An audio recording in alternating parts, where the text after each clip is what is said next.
The sharp clink of her wedding ring hitting the pawn shop counter cut through the stale air like a gunshot. My stomach lurched as I froze in the doorway. The bell above me chimed faintly as I stepped in. Sarah, my wife of 7 years, didn't notice me. Her fingers shook slightly as she slid the gold band across to the grizzled man behind the counter. He squinted through his smudged glasses, then pushed a silver bracelet across the glass.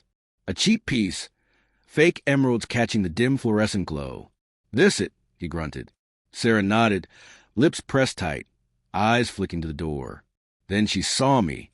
Her face drained, and the bracelet slipped from her hand, clattering to the floor. "Why?"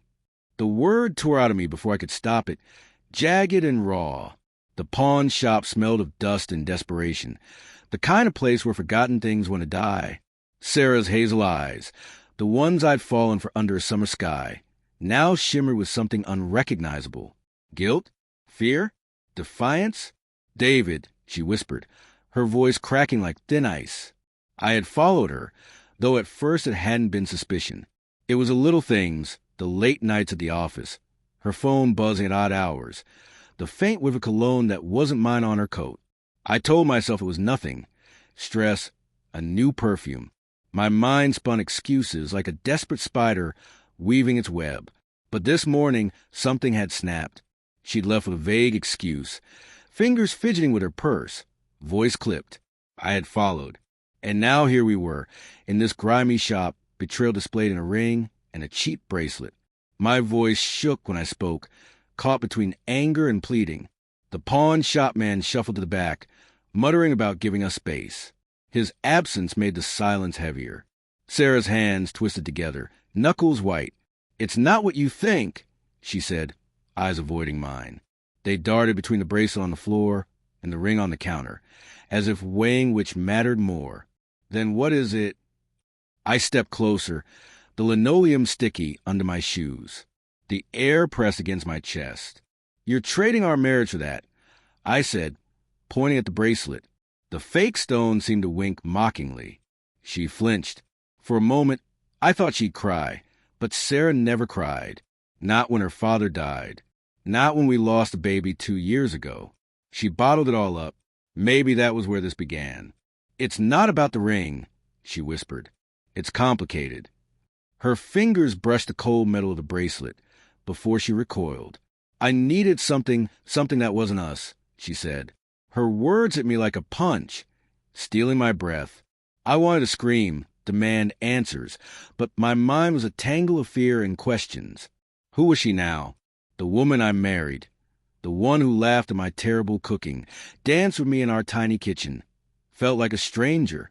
Flashes of her smile, her hand in mine, whispers in the dark. Were those lies? Or was this moment a lie? "Tell me," I said, voice steadier though my hand shook. "Who is he?" Sarah's eyes widened, and for a moment relief flickered. "There's no one else, David." Her voice was firm but trembled at the edges. "It's not another man, it's me." I needed out. The word hit bitterly. Out of what? Our marriage? Our life? I gestured wildly, voice rising, echoing off the pawn shop's cluttered shelves. "We built a home, Sarah. We have a daughter. You don't just walk away from that." Her face crumpled. She pressed a hand to her mouth. "I'm not leaving her," she said fiercely. "I'd never leave her. I needed a moment. A stupid, selfish moment." She reached for the ring, fingers hovering, then pulled back. "I just needed to feel like I could choose something for myself," she admitted. I wanted to believe her. I really did. But the bracelet on the floor, the ring on the counter, they were symbols of a fracture I couldn't ignore. "And me!" I whispered. "Where do I fit in your choices?" Sarah looked at me, really looked at me, and I saw her guilt, her love, her confusion. "I don't know," she said. The honesty in that one sentence cut deeper than any lie could have. "I love you, David, but I don't know if it's enough." The pawn shop door jingled as another customer stepped in, oblivious to the wreckage of our lives. I stared at Sarah, searching for the woman I knew, the one who promised forever. She was still there, buried under pain and longing, but I didn't know if I could reach her. The bracelet glinted at her feet, cheap and mocking. The ring rested on the counter, a quiet testament to what we'd lost. I reached for it, brushing my fingers over the cool metal. "This isn't just yours to trade," I said, voice steady despite the storm inside. I slid it into my pocket, the weight grounding me. Sarah's eyes followed the movement. For a moment, I thought she'd protest, but she didn't.